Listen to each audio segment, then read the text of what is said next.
everyone, good morning all of you guys. Please subscribe YouTube channel and don't forget press the bell icon. My all videos like, comment and share. So guys, today I am going to share. तो guys यहाँ पर आज हम आपके लिए लेकर आए हैं, ये है आपका वायरल पेपर। ठीक है, तो देखिए अर्थशास्त्र में अगर आप भी इस बार के बोर्ड एग्जाम में पूरे के पूरे नंबर लाना चाहते हो तो इस पेपर का यहाँ पर हम फुल सोल्यूशन देखने वाले हैं। और गाइस इससे कई सारे क्वेश्चन इस बार के बोर्ड एग्जाम में आज किए जाएंगे, तो ये वीडियो आपको एंड तक देखना है। ठीक है, इन प्रश्नों को आप देख लीजिए, इस पेपर से कई सारे क्वेश्चन इस बार के बोर्ड एग्जाम में पूछे जाएंगे। तो यहाँ पर गाइस हम इस पूरे पेपर का फुल सॉल्यूशन देखने वाले हैं, तो ये वीडियो आपको एंड तक देखना है। इन प्रश्नों को एक बार आप देख लीजिए, इस पेपर का फुल सॉल्यूशन यहाँ पर देखने वाले हैं। तो गाइस अगर सच में आपको ये वीडियो पसंद आए तो आप इस वीडियो को एक लाइक कर दें और अपने सभी दोस्तों में शेयर ज़रूर करें, ताकि जो भी आपके फ्रेंड्स हैं सबके पूरे के पूरे नंबर इस बार अर्थशास्त्र के पेपर में आप लेकर आओ। क्लियर। अब यहाँ पर देखिए जो आपके क्वेश्चंस हैं पहले उनको देख लेते हैं। ठीक है, जो आपके बहुविकल्पीय प्रश्न है यहाँ पर देख लेते हैं। इसके बाद जो आपके सब्जेक्टिव क्वेश्चन है उनको भी देखेंगे कि किस तरह से आप इन प्रश्नों के वहाँ पर आंसर लिख कर आओगे।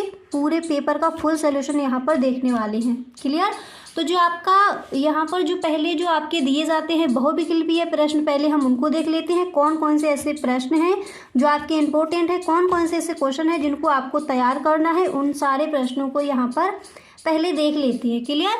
तो देखिए पहले बहुविकल्पीय प्रश्न में जो आपका फर्स्ट क्वेश्चन है क्या दिया गया है। पहला प्रश्न यहाँ पर दिया गया है कि निम्नलिखित में से किसका व्यष्टि अर्थशास्त्र के अंतर्गत अध्ययन किया जाएगा। किसका किया जाएगा? कपड़ा उद्योग, बेरोजगारी, प्राथमिक क्षेत्र या फिर इनमें से सभी। तो यहाँ पर कौन सा ऑप्शन आपका राइट हो जाएगा, पहले उसको देखिए। तो यहाँ पर जो आपका गाइस दिया गया है फर्स्ट नंबर पर कपड़ा उद्योग। ठीक है, आ नंबर पर जो आपका ऑप्शन है यही आपका हो जाएगा यहाँ पर राइट ऑप्शन। क्लियर। तो निम्नलिखित में से किसका व्यष्टि अर्थशास्त्र के अंतर्गत अध्ययन किया जाता है? कपड़ा उद्योग। इसी तरह से यहाँ पर दूसरा जो प्रश्न है क्या दिया गया है उसको देख लीजिए। तो दूसरा क्वेश्चन यहाँ पर आप देख सकते हो दिया गया है कि निम्नलिखित में से कौन सा व्यष्टि अर्थशास्त्र का एक उदाहरण नहीं है। ठीक है, तो व्यष्टि अर्थशास्त्र का एक उदाहरण नहीं है। व्यष्टि अर्थशास्त्र का मतलब होता है छोटा अर्थशास्त्र यानी सूक्ष्म अर्थशास्त्र। तो आ नंबर पर ऑप्शन है एक व्यक्ति की बचत, एक गृहस्थ का उपयोग, एक फर्म का कीमत स्तर एंड नेक्स्ट है अर्थव्यवस्था में समग्र मांग। तो यहाँ पर पूछा गया कि निम्नलिखित में से कौन सा व्यष्टि अर्थशास्त्र का एक उदाहरण नहीं है। तो यहाँ पर जो दा नंबर पर आपका ऑप्शन है यही आपका हो जाएगा राइट ऑप्शन। इसी तरह से अगला प्रश्न भी देख लीजिए। तो नेक्स्ट क्वेश्चन है कि चाय की कीमत में वृद्धि से चीनी की मांग में होगी, क्या होगी? कमी होगी, स्थिरता या फिर वृद्धि होगी या फिर इनमें से सभी।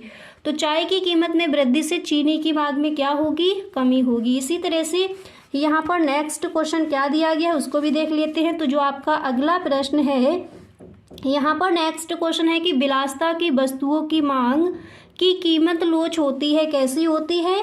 इकाई से अधिक, इकाई से कम या फिर शून्य या फिर अनंत। ठीक है, तो इस तरह से क्वेश्चन पूछा जाएगा। तो इसका राइट आंसर कौन सा हो जाएगा उसको देख लेते हैं। तो यहाँ पर जो आपका राइट आंसर है वो हो जाएगा इकाई से अधिक। ठीक है, विलासिता की वस्तुओं की मांग की कीमत की लोच इकाई से अधिक होती है, यानी यहाँ पर जो आ नंबर पर आपका ऑप्शन है वही आपका हो जाएगा राइट ऑप्शन। इसी तरह से अगला प्रश्न है कुल परिवर्ती लागत बराबर है किसके बराबर है? तो यहाँ पर पहले ऑप्शन देख लीजिए। यहाँ पर फर्स्ट नंबर पर ऑप्शन है कि औसत परिवर्ती लागत की कुल उत्पादन मात्रा। यहाँ पर बा नंबर पर ऑप्शन है औसत परिवर्ती लागत प्लस कुल उत्पादन मात्रा। नेक्स्ट सा नंबर पर ऑप्शन है औसत परिवर्ती लागत माइनस कुल उत्पादन मात्रा।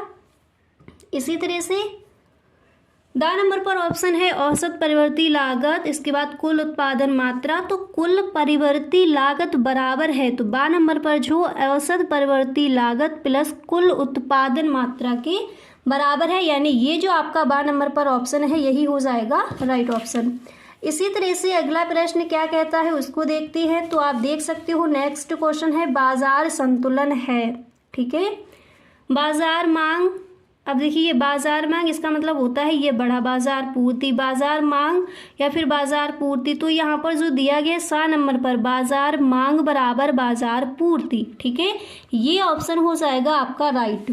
अब इसी तरह से यहाँ पर जो 7वां क्वेश्चन है क्या दिया गया है, 7वां प्रश्न है कि विश्वव्यापी मंदी किस वर्ष प्रारंभ हुई थी। और इसमें लघु उत्तरीय प्रश्न में भी क्वेश्चन पूछा जाता है कि विश्वव्यापी मंदी पर एक टिप्पणी आपको लिखने को आ जाती है। तो गाइस यहाँ पर है विश्वव्यापी मंदी किस वर्ष प्रारंभ हुई थी, तो इसके सन देख लीजिए किस वर्ष प्रारंभ हुई थी, 1929, 1930, 1931 या फिर 1932। तो 1929 जो आपका ऑप्शन है यही हो जाएगा राइट ऑप्शन। इसमें आपको टिप्पणी भी लिखने के लिए आती है, लघु उत्तरीय प्रश्न में क्वेश्चन दे दिया जाता है। इसके बाद अगला प्रश्न है कि निम्नलिखित में से कौन सा एक समष्टि अर्थशास्त्र का विषय नहीं है, रोजगार, विदेशी विनिमय या फिर मांग का नियम या फिर राष्ट्रीय आय। ठीक है, तो क्वेश्चन यहाँ पर आपका दिया क्या गया है, पहले इसको देख लेते हैं। तो प्रश्न हमें इस तरह से दिया गया है कि निम्नलिखित में से कौन सा एक समष्टि अर्थशास्त्र का विषय नहीं है। अब समष्टि अर्थशास्त्र का मतलब होता है बड़ा अर्थशास्त्र यानी विशाल अर्थशास्त्र। तो यहाँ पर क्या पूछा गया, समष्टि अर्थशास्त्र का विषय नहीं है। क्वेश्चन वहाँ पर आप सही ढंग से पढ़ेंगे तो यहाँ पर आपका राइट ऑप्शन हो जाएगा मांग का नियम। अब जैसे यहाँ पर ये राष्ट्रीय आय दिया गया है, तो राष्ट्रीय पूरे राष्ट्र की आय का अध्ययन तो हम समष्टि अर्थशास्त्र के अंतर्गत करते हैं, तो ये आपका राइट ऑप्शन यहाँ पर नहीं होगा। ठीक है, तो यहाँ पर कौन सा हो जाएगा, 7 नंबर पर जो ऑप्शन है मांग का नियम, यही आपका हो जाएगा राइट ऑप्शन। इसी तरह से आगे भी देख लेते हैं, आगे आप कौन कौन से प्रश्न तैयार करोगे। ठीक है, तो यहाँ पर जो आपका नमा क्वेश्चन है दिया गया है कि समष्टि अर्थशास्त्र के प्रवर्तक कौन थे, J.R. Hicks, A.H. Hansen, J.M. Keynes या फिर A.C.P. गू। तो प्रवर्तक पूछे गए तो हम सबको पता है, कई बार पढ़ चुके हैं और कई सारे बहुविकल्पीय प्रश्न में हम ये क्वेश्चन बार बार देख चुके हैं कि समष्टि अर्थशास्त्र के जो प्रवर्तक हैं वो कौन है, हम सबको पता है वो है J.M. कीन्स। यानी जो 7 नंबर पर आपका ऑप्शन है यही हो जाएगा आपका राइट ऑप्शन।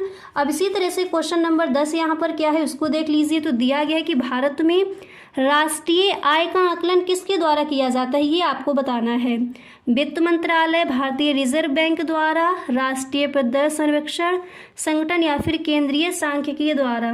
ठीक है, तो इसका जो राइट ऑप्शन है वही आपको लिख कर आना है। इसी तरह से आपका ये इंग्लिश में इधर दे दिया गया। ठीक है, अब यहाँ पर हम देखते हैं कि जो आपके अतलग उत्तरीय प्रश्न हैं, अब इनके आंसर देख लीजिए। तो पहला प्रश्न क्या है उसको पढ़ लेते हैं पहले। फर्स्ट क्वेश्चन यहाँ पर हमें मिला है अतलग उत्तरीय प्रश्न यानी very short answer type questions में। पहला प्रश्न है कि व्यष्टि अर्थशास्त्र को परिभाषित कीजिए। चलिए इसका आंसर देख लेते हैं। व्यष्टि अर्थशास्त्र को परिभाषित कीजिए, इसका जो आंसर होगा आप वहाँ पर किस तरह से लिख कर आओगे। ठीक है, अब यहाँ पर देखिए क्वेश्चन आपका किस तरह से पूछा गया था कि व्यष्टि अर्थशास्त्र की परिभाषा। तो देखिए अगर ये क्वेश्चन आपका पूछा जाता है, जैसे मान लीजिए आपका ये क्वेश्चन आ गया लघु उत्तरीय प्रश्न में, तो इस तरह से आस्क किया जाएगा कि व्यष्टि अर्थशास्त्र से आप क्या समझते हैं, व्यष्टि अर्थशास्त्र के विषय क्षेत्र का वर्णन कीजिए। तो व्यष्टि अर्थशास्त्र की परिभाषा आप किस तरह से लिखोगे, और अगर इस तरह से क्वेश्चन पूछा जाए तो वहाँ पर आपको किस तरह से लिखना है पूरा ही यहाँ पर देख लीजिए। ठीक है, तो सबसे पहले आप लिखोगे, इसकी परिभाषा हो जाएगी कि व्यष्टि अर्थशास्त्र की विशिष्ट इकाइयों तथा व्यक्तिगत इकाइयों का अध्ययन करता है।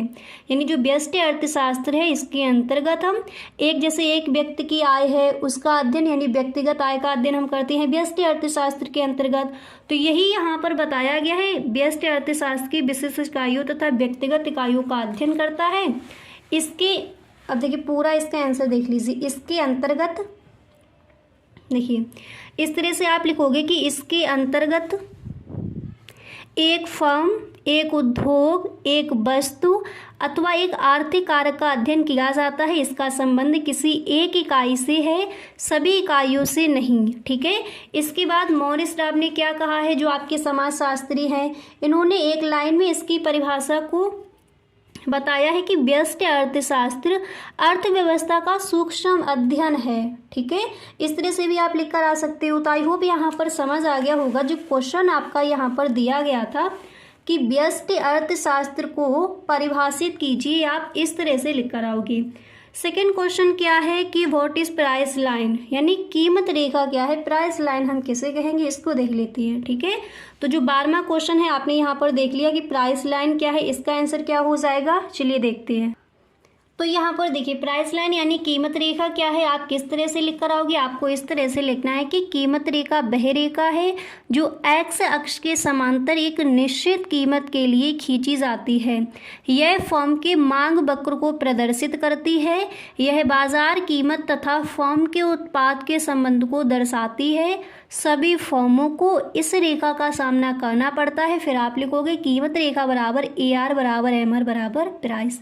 तो कीमत रेखा प्राइस लाइन क्या है, आई होप सही ढंग से यहाँ पर आपको समझ आ गया होगा। तो इस तरह से आप इस प्रश्न का आंसर लिख कर आओगे। क्लियर। तो कीमत रेखा आपने समझ लिया, और जो आपका व्यष्टि यानी मैक्रो इकोनॉमिक्स क्या है उसका भी आंसर आप देख चुके हो। इसी तरह से यहाँ पर अब देख लीजिए एक बार अगला प्रश्न आपका क्या दिया गया है। नेक्स्ट क्वेश्चन यहाँ पर आप कौन सा तैयार करोगे उसको देख लेते हैं। तो देख लीजिए अगला जो प्रश्न है आपको तैयार करना है, स्थिर लागत से आप क्या समझते हैं। ठीक है, स्थिर लागत से आप क्या समझते हैं, अतलग उत्तरीय प्रश्न में इस प्रश्न को भी आपको तैयार कर लेना है। ठीक है, तो गाइस बाकी के जो आपके आंसर रह गए हैं वो हम देखेंगे नेक्स्ट वीडियो में। गाइस अगर आपको इस पूरे पेपर का फुल सॉल्यूशन चाहिए तो आप इस वीडियो को अपने सभी दोस्तों में एक बार शेयर ज़रूर कर दें, क्योंकि अर्थशास्त्र के पेपर में अगर आपको पूरे के पूरे नंबर लाने हैं तो आप पूरी वीडियो को ज़रूर देखें। ठीक है, तो गाइस मिलते हैं नेक्स्ट वीडियो में। आज के लिए बस इतना ही। अगर सच में वीडियो अच्छा लगा है तो प्लीज़